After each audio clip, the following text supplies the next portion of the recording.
Olá, o vídeo de hoje está em Lucas no capítulo 3, que fala sobre a pregação ou a mensagem de João Batista.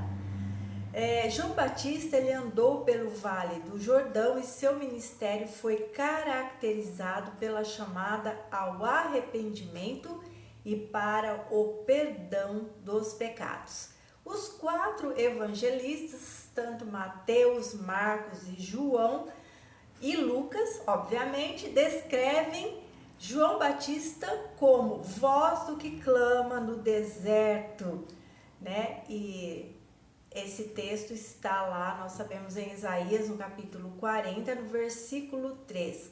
Mas somente Lucas, ele cita na passagem, na narração dele, também os versículos 4 e 5 do texto de Isaías. Antes de continuar falando a respeito de tudo isso aqui, eu quero dizer que eu fico maravilhada com a profundidade da palavra, com as coisas que nós descobrimos quando nós estudamos a Bíblia, das coisas que nós vemos a grandiosidade, a soberania de Deus, como a palavra de Deus ela é atual e ela é para os tempos de Isaías, para os tempos de João e para os nossos tempos. E você vai compreender ficando até o final, e eu espero que você se aprofunde nesta palavra e que você encontre nela muitas verdades, né? E que você curta, compartilhe, comente, se inscreva no canal e nos ajude a disseminar esta palavra. Em nome de Jesus, Deus abençoe você. Então vamos continuar. Lucas no capítulo 40, versículo 3, vamos repetir aqui. Diz assim: voz do que clama no deserto, preparai o caminho do Senhor, endireitai as suas veredas. E aí o texto que só Lucas fala: todo vale será aterrado e nivelados todos os montes e outeiros. Os caminhos tortuosos serão retificados e os escabrosos aplanados, e toda a carne verá a salvação de Deus. Antes de nós falarmos então da narração de Lucas, vamos analisar um pouco do que a palavra profética de Isaías significa.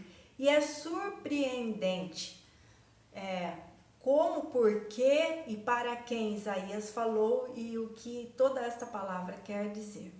Então, Isaías ele traz uma mensagem de consolo a respeito da volta do povo de Judá do cativeiro da Babilônia. Só que esta palavra é dada por Isaías 150 anos antes deste acontecimento.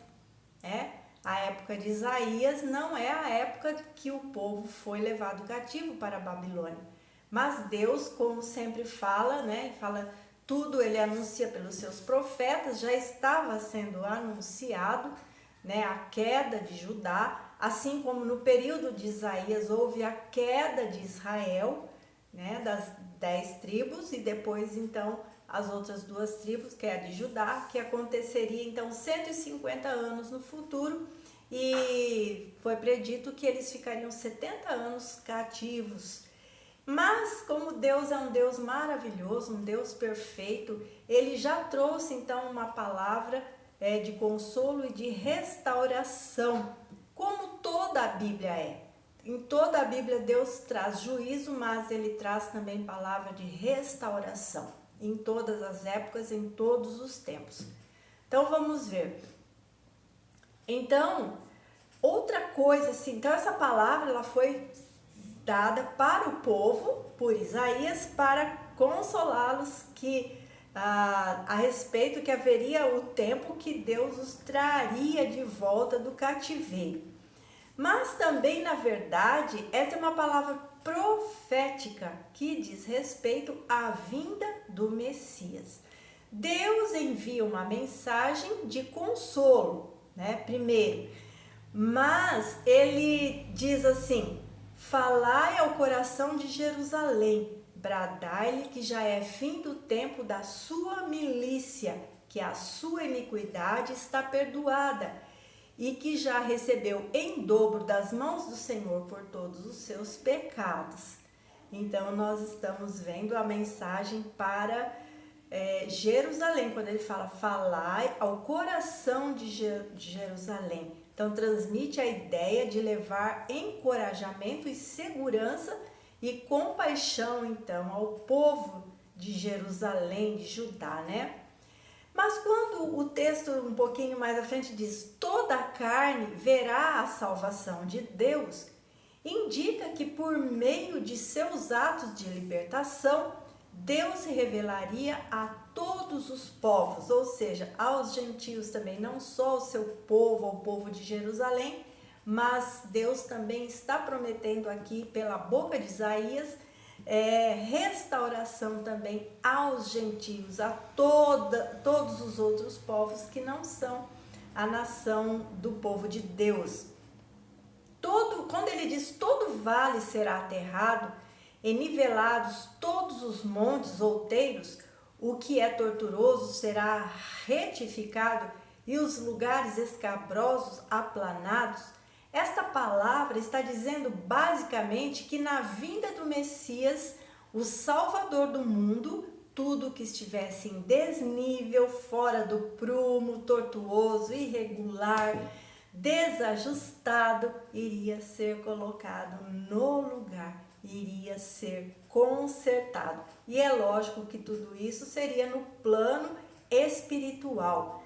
Haveria ordem no caos provocado pelo pecado. A profecia também, aí é que eu falo da grandeza da palavra de Deus, a palavra de Deus ela é atual, tanto para aquela época como para os tempos de Jesus, de João Batista e para os nossos tempos. Então foi uma palavra para Israel, para o povo de Judá. É uma palavra que também predizia a vinda do Messias e também é uma palavra que estaria sendo dita a respeito da vinda também de João Batista, que ele viria na frente preparando então este caminho, né? Acertando, aplanando pela palavra do arrependimento para perdão dos pecados. Esta palavra, então, significa literalmente abrir um caminho plano, simbolicamente significa preparar o caminho para algo que irá acontecer. Esse trabalho de endireitamento geralmente é feito para preparar o caminho, a passagem de uma pessoa importante como um rei. E nos nossos dias atuais nós já vimos isso, né? Que quando vem um chefe de estado, ou eu lembro há muitos anos atrás, quando um dos papas veio, não me lembro o nome dele, ou qual deles, né? E eles então fizeram um roteiro para ele passar, as ruas que ele iria passar, e aí então naquela rua eles limparam, pintaram, deixaram tudo muito bonito, porque ali haveria de passar alguém muito importante. Então, quando a palavra diz que os caminhos seriam aplanados, né, os outeiros, toda esta palavra, então ela simbolicamente significa que o caminho para a vinda de Jesus, para a vinda do rei, o caminho para ele passar, ele iria ser endireitado e ele começaria então por João Batista. Veja então que a profecia ela se refere para o povo judeu que haveria de passar por uma provação, por um cativeiro, mas que depois Deus iria libertá-lo, né, cumprindo esse tempo. E da mesma forma que Deus usou de misericórdia para com Israel, Deus também haveria de usar de misericórdia para com todos os outros povos também, os gentios, todos os povos, né? Como diz o texto. Então, João Batista, ele iria diante do Messias, então, para restaurar o conhecimento verdadeiro do plano de salvação. Porque até então o povo seguia apenas a lei e João Batista veio então trazendo uma mensagem de arrependimento que não era mais baseada em sacrifícios, em holocaustos, mas uma palavra de arrepender-se dos pecados para a salvação. Lucas 3, então voltando agora para Lucas 3, no versículo 7, descreve ainda sobre João, e ele diz: dizia ele, pois, às multidões que saíam para serem batizadas. Aí você vê a mensagem, João Batista ele já está também falando para as multidões, porque nós vamos ver nos outros evangelistas que relataram um pouquinho diferente. Ele dizia: raça de víboras, quem vos induziu a fugir da ira vindoura? Produzi, pois, frutos dignos de arrependimento, e não comeceis a dizer entre vós mesmos: temos por pai Abraão, porque eu vos afirmo que destas pedras Deus pode suscitar filhos a Abraão. Que mensagem doida, né? Mensagem doida é maneira de dizer, né? Mensagem contundente, né? Porque eles se vangloriavam de que eles estavam seguros por causa de serem chamados filhos de Abraão, por seguirem a lei. E João então dá uma neles ali, né? E os chama de raça de víboras, que através deles se esconderem atrás de serem filhos de Abraão, eles estavam no pecado e eles estavam então achando que seriam livres da ira vindoura. E João então traz uma mensagem muito contundente, dizendo: raça de víboras, quem vos induziu a fugir da ira vindoura? Né? E aí ele começa a mensagem dele: produzi, pois, frutos dignos de arrependimento, e não comeceis a dizer entre vós: temos por pai Abraão, né? Eu já falei. Então, na mesma descrição desta passagem, feita por Mateus, ele diz que os saduceus e os fariseus ouviram João falando isso, né? Mas o Lucas, ele diz que não foram só os saduceus e os fariseus, mas ele registra que as multidões também estavam presentes. Desse modo, Lucas ressaltou que a mensagem de João era para toda a nação de Israel e que pronunciava a oferta da graça de Deus para todos. Que coisa linda, né? Como a palavra de Deus é profunda, é maravilhosa, é sensacional, né? É acessível, é compreensível, desde que nós queiramos entender e seguir, né? Então vamos lá. A mensagem de João Batista, ela é atual e ela é necessária para os nossos dias de hoje, né? Como foi para aquela geração que foi preparada para a chegada do Messias, porque até então eles só ouviam falar da lei, né? E João veio então já trazendo o arrependimento para que depois Jesus trouxesse o reino de Deus e a sua justiça, e trouxesse as concepções do reino de Deus que eram baseadas não em coisas exteriores, mas em coisas interiores que estavam no coração, mas não dá para falar muita coisa. Hoje nós somos os discípulos de Jesus, né? O Messias, e nós somos o povo preparado agora para que nós preparemos, estamos na frente para preparar o caminho para a então segunda vinda de Jesus, para seu retorno, né? Os caminhos escabrosos, os montes, os outeiros já foram endireitados pela presença de Jesus e pelo seu sacrifício, seu sangue derramado na cruz. E já foi destruído todo o poder do pecado e das trevas. Mas, como João Batista, cabe a nós anunciar que isto aconteceu e que nós ainda precisamos de arrependimento e salvação, porque Jesus está voltando. Nós estamos preparando este caminho, nós estamos anunciando esta volta. Nós somos os profetas do Novo Testamento, os profetas de hoje, né? E para terminar este parágrafo sobre a pregação de João Batista, nos versículos 9 diz: e também já está posto o machado à raiz das árvores. Toda árvore, pois, que não produz bom fruto, ela é cortada e lançada no fogo.